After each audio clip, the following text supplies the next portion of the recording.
الله الرحمن الرحيم عن زينب رضي الله تعالى عنها قالت قال رسول الله صلى الله تعالى عليه وسلم يا معشر النساء تصدقن ولو من حليكن الحديث رواه الترمذي۔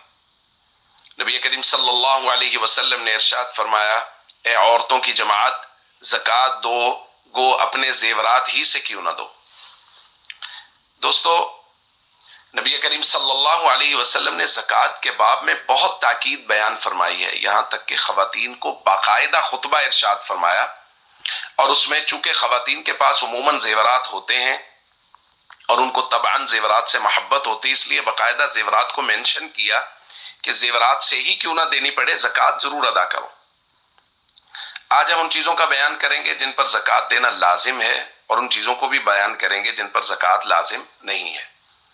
جن چیزوں پر زکوٰۃ لازم ہے اس میں بنیادی چار چیزیں ہیں: سونا، چاندی، مال تجارت اور نقدی۔ تفصیل اس کی ہے کہ اگر کسی آدمی کے پاس صرف سونا ہے، نہ چاندی ہے، نہ مال تجارت ہے، نہ نقدی ہے، تو جب تک وہ سونا 7.5 تولہ نہیں ہوگا زکوٰۃ لازم نہیں ہوگی۔ اور اگر کسی آدمی کے پاس صرف چاندی ہے، اس کے علاوہ اور کچھ نہیں ہے، تو جب تک وہ 52.5 تولہ نہیں ہوگی زکوٰۃ لازم نہیں ہوگی۔ رہی بات مال تجارت اور نقدی کی، تو جب اس کے لیے معیار ہے چاندی، یعنی 52.5 تولہ چاندی، یعنی نقدی یا مال تجارت جب تک 52.5 تولہ چاندی کی قیمت کو نہیں پہنچیں گے زکوٰۃ لازم نہیں ہوگی۔ آج کی تاریخ میں 52.5 تولہ چاندی کی قیمت 1,10,000 روپے ہے۔ لہذا اگر کسی آدمی کے پاس 1,10,000 روپے نقدی کا مطلب یہ ہے کہ اس کے پاس موجود ہیں، بینک میں رکھے ہوئے ہیں، کسی ایزی پیسہ جیز کیش اکاؤنٹ میں رکھے ہوئے ہیں، کسی بھی صورت میں ہے، یہ نقدی میں شامل ہے۔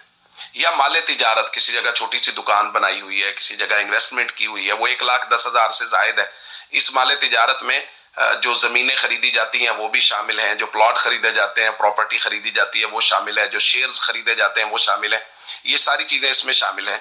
تو یہ اگر 52.5 تولہ چاندی، یعنی آج کی تاریخ میں 1,10,000 سے زائد اس کی مالیت ہے مال تجارت کی، تو زکوٰۃ دینا لازم ہے۔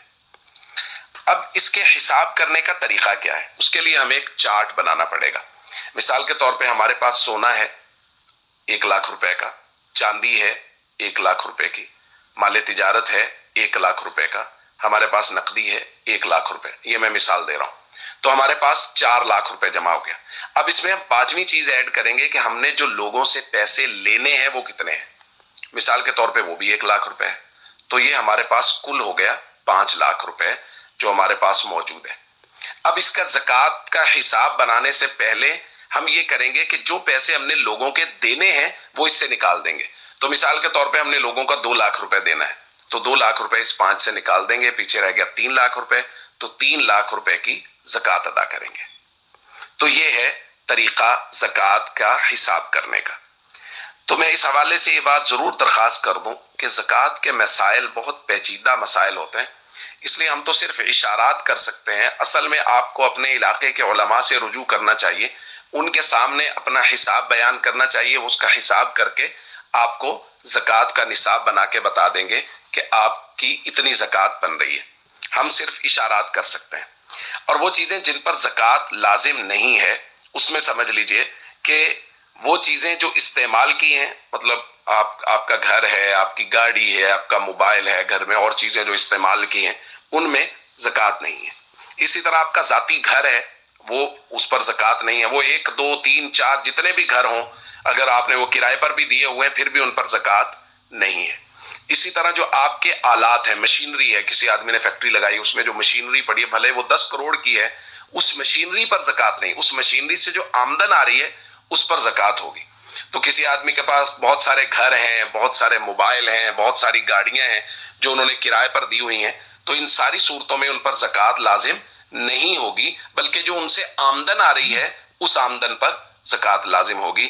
میں پھر درخواست کر رہا ہوں اپنے علاقے کے علماء سے رجوع کر کے ان سے زکوٰۃ کا نصاب بنایا جائے، علماء سے پوچھ کے، مسائل پوچھ کے زکوٰۃ ادا کی جائے، اور زکوٰۃ ضرور ادا کی جائے تاکہ ہمارا مال اس میں اللہ کا اور غرباء کا، فقراء کا حق نہ رہے۔ السلام علیکم ورحمۃ اللہ وبرکاتہ۔